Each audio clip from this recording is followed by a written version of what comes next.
Nacho man, yeah. I got to be a Nacho man. Got to be a Nacho man. I got to be a Nacho man. Welcome, Vault Dwellers. My name is Nacho Bidness, and we're going to take a look at my latest camp today. This particular location is someplace that I found on my own ages ago, but also has been covered by a YouTuber known as Gamer Mom Over 50. She has a great video series called 100 Secret Places You Can Camp. That playlist, although for some reason it doesn't actually include all 100 of her episodes, does have a lot of really great, cool locations that you can camp, and this happens to be one of them. Now, the location here is just to the southwest of Monongah Power Plant. It's actually just across the road from a place that I camped near the start of the game for quite some time. So, things that are around here, I can go this way and fairly quickly get to the, what was it called? The country club, the Bolton Greens Country Club. And there's a lot of useful materials there, including a pool table that is completely full of pool balls, which is a great source of plastic. I can run up the hill to Monongah Power Plant, which is going to have just about everything in some quantity or another. I can go down the hill, and down that hill is what is often known as the cat house. There's a house down there with probably 3 dozen cat bowls, so another great source of plastic right down the hill there. And then the next house over is constantly full of super mutants. Too constantly, actually. Every time another player comes and spawns in to come take a look at my shop or whatever, the super mutants respawn. And even just standing here, the super mutants seem to respawn every 30 minutes or so. So it means that this has been a good place to farm guns for caps, but I don't know that I want to stay here for very much longer because it is gotten pretty annoying. Can't hardly do anything around the camp without having to stop and kill a bunch of super mutants. Nevertheless, regardless of whether you find the location good or not based on what's around it, the actual location itself in the center of the camp here, this cabin, is great. It has an intact roof.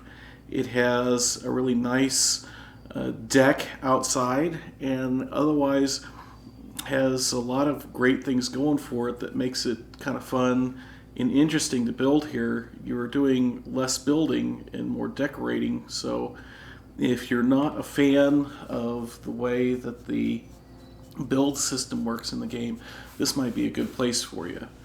So out front here, I've got my standard garden. I've also got this billboard here because I've taken to buying like just crappy legendaries for 100, 200 caps a pop and turning them in for scrip. That is because I am constantly hovering on the bottle cap limit that you can't have more than 25,000 caps. Unfortunately, I think I need to move this billboard because I think most players don't see it. I see a lot of people like run up to my vending machines and then just fast travel away without actually looking around the camp. And that's too bad. And what else is too bad is that there's still an old glitch from Fallout 4.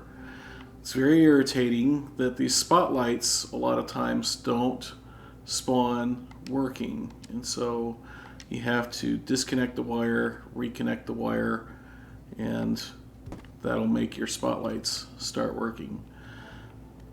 What a pain in the rear. Come on, Bethesda.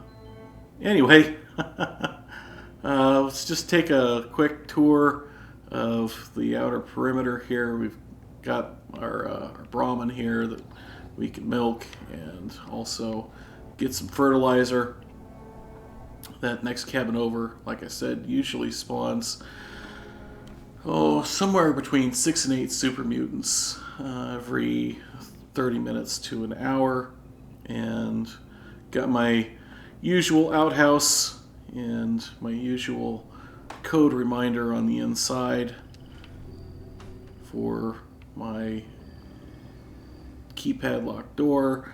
Kind of hidden around the back here, I've got a couple of water purifiers. Those are handy for using purified water for adhesive and other crafting items. I did stick a bunch of turrets on the top of this little side structure that I built, mainly to try and keep those super mutants back a little bit. Up the hill there tend to be ghouls and the little Chinese robots spawn up that hill, so sometimes you have to come out and clean those off. But anyways, that's kind of the outside. Let's take a look at the actual cabin. Got my power armor station, and we'll try not to whip the camera around quite so fast. Got my chemistry bench and my brewing station set up outside like I usually do, because I think that those would stink and I wouldn't want them inside my house. Got the personal terminal there as a courtesy for other players. And by the way, the number of camps that I have seen where people will lock useful items behind doors is absurd. I don't necessarily understand the purpose of locking your workbenches and beds and things like that away from your fellow players. At any rate, got the vending machines out here and some nice mounted Yaogwai heads. I did take some special effort to try and keep the wiring under control around here. For example, I didn't want to have a wire go from this vending machine to that vending machine because it would basically be right at head height, and didn't like that, so I used some conduit to get that power across. And go down here. A lot of this stuff is pre-existing, of course. We can't really do a lot of the decoration that is found around here in game. So again, another reason why I like to camp at locations that have something beyond just some flat ground. And this is my generator room. I do keep this locked because I don't want to have other players to have access to the switches in here, and the decontamination arch is extremely valuable and tough to repair, so I like to have it well protected inside of a building. This door setup is something that I've done multiple times before, where it's a keypad on the outside, the arch spritzes us when we come inside, and I've got a manual override to lock the door open if I'm going to be around a while, and an audible alarm so I don't forget and leave that door open.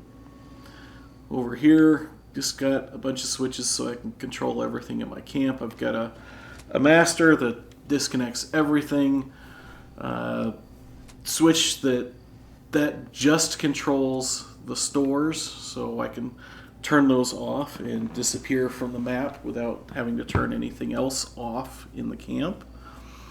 I've got my turrets that I can turn off if... Well, I'm not really sure why I'd ever want to turn them off, but I can if I want to. Same with my water purifiers and the lights around the camp. Can't really see it in here because everything in this room is set up on a conduit, but you can see inside the cabin there. Oh, well, you can see inside the cabin that all the lights that I added have gone dark. There are one or two in there, though, that are in the base game that I can't really do anything about. So I'll go ahead and Get that turned back on, especially since it is starting to get dark outside. Let's go take a look around the inside of the cabin. Didn't really have much to do in here, just put the occasional decoration down like that mobile, but it's got a couple of beds in it already. Not much that we can do with this bathroom because there's so much junk that spawns in here that kind of anything that you put in as a player is going to end up colliding with that junk. But the living room here, I think, is pretty nice. I've got my camp in a closet. For some reason, it keeps skipping down underneath that table. I had it set up on top of that table. Keeps falling underneath.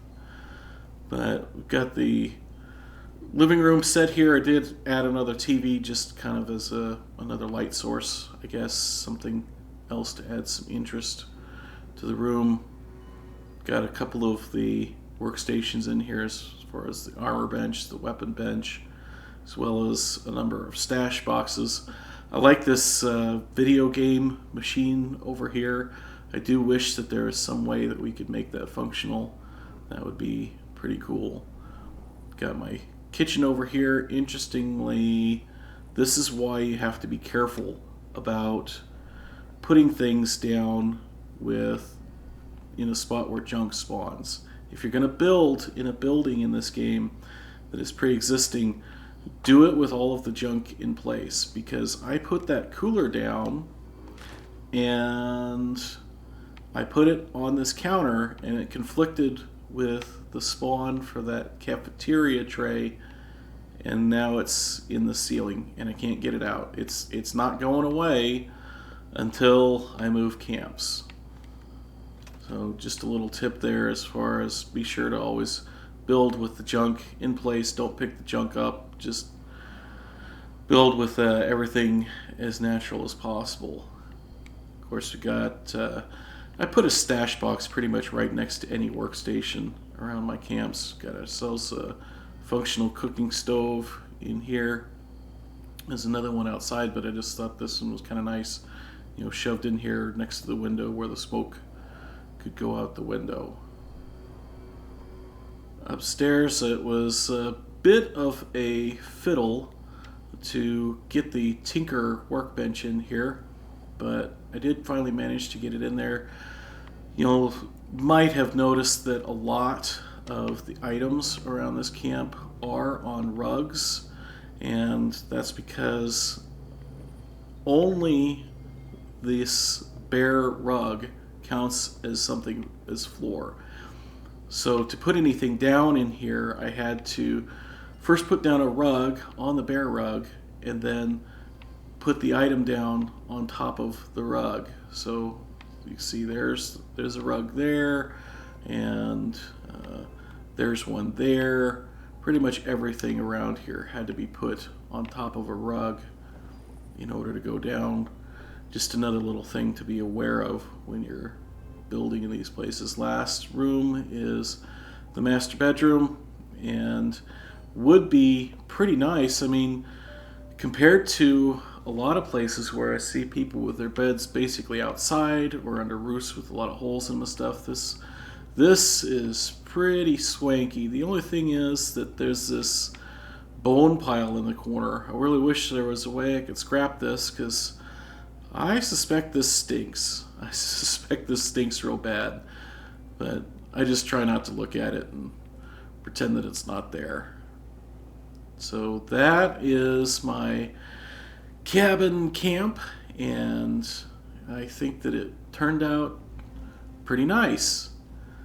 Hope you enjoyed this video. If you did, be sure to hit the like button down below, and if you didn't like, please tell me why in a comment so that I can try and do better for you next time.